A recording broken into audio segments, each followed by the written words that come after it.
Good morning to all of you.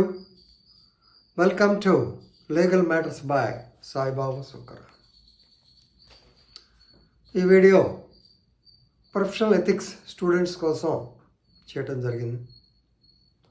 మిత్రులారా, మీరంతా court అబ్జర్వేషన్కి వెళ్ళొచ్చారు. కోర్టులో జరిగేటువంటి పరిస్థితులు, అడ్వకేట్స్ ఎలా ప్రవర్తిస్తారు, జడ్జి గారు ఎలా వారిని అడుగుతూ ఉంటారు, మిమ్మల్ని కూడా కొన్ని క్వశ్చన్లు అడిగారు కదా. అలాగే జడ్జి గారి మీద మనం ఎట్లా జడ్జి గారితో ఎలా ప్రవర్తించాలి, ఎలా మర్యాదగా ప్రవర్తించాలి అనేటువంటిది నేర్చుకున్నారు. అయినా సరే there are many instances of professional misconduct by the advocates. మరలా ఒకటి మధ్యప్రదేశ్ హైకోర్టు ముందుకు వచ్చింది. మీ అందరికీ తెలిసే ఉంటుంది. ప్రొఫెషనల్ మిస్కాండక్ట్ని కోర్టులో కంటెంప్ట్ కింద కూడా తీసుకోవచ్చు. కంటెంప్ట్ అంటే ఏంటి? కోర్టు యొక్క ప్రొసీడింగ్స్ని ఆపటానికి చేసే ప్రయత్నం. రకరకాలు ఉంటాయి. క్రిమినల్ కంటెంప్ట్ ఏంటి? కోర్టు మధ్యలో కేకలేసి లేకపోతే జడ్జెస్ మీద అట్రిబ్యూట్ చేసి రకరకాలు జరుగుతూ ఉంటాయి. అలాంటి సంఘటనే మధ్యప్రదేశ్ హైకోర్టులో ఒక డివిజన్ బెంచ్ ముందు జరిగింది. కేసులా పేరు తెలుసుకున్నాం. In reference versus Madan Singh. In re versus Madan Singh contempt petition 4/2021 decided on 23rd February 2024 by 2 judges bench. So here యాక్చువల్గా ఆవిడ ఎస్కే పాలో అలాంటి పేరు గల జడ్జి. ఆవిడని ఈడు మనోడు మాట్లాడాడు, లాయర్ గారు.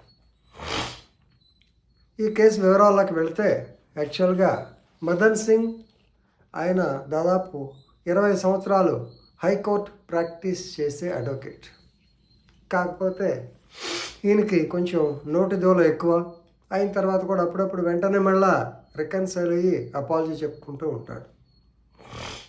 ఈ కేసుకి వెళ్ళేటప్పటికే ఈ కేసు అంటే Khutwa KUTWA Roop Singh Lodhi versus the state of MP 2020. ఈ కేసులో ఆయన హైకోర్టు అటెండ్ అయ్యాడు. This was a murder case.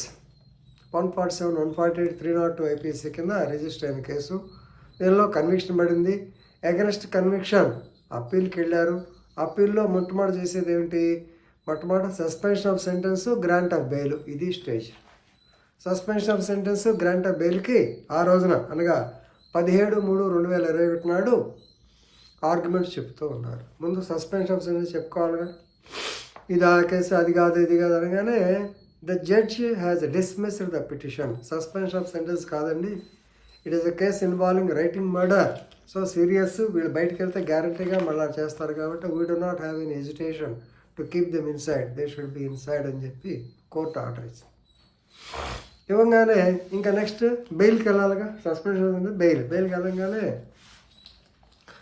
When he wanted to withdraw the petition, వదిలేమో మేము వేరే కోర్టులో వేసుకుంటాము, మళ్ళీ మొత్తం ఇబ్బంది అవుతుందని చెప్పి he wanted to withdraw petition in the afternoon.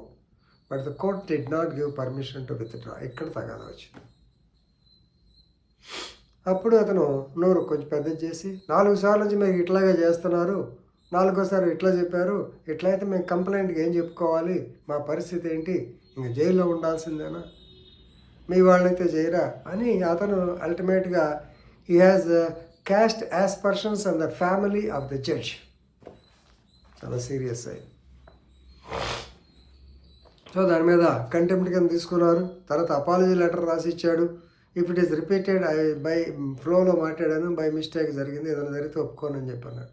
But there is no remorse of, అంటే తను పశ్చాత్తాపడినట్టు ఆ వర్డింగ్లో ఎక్కడా లేదు.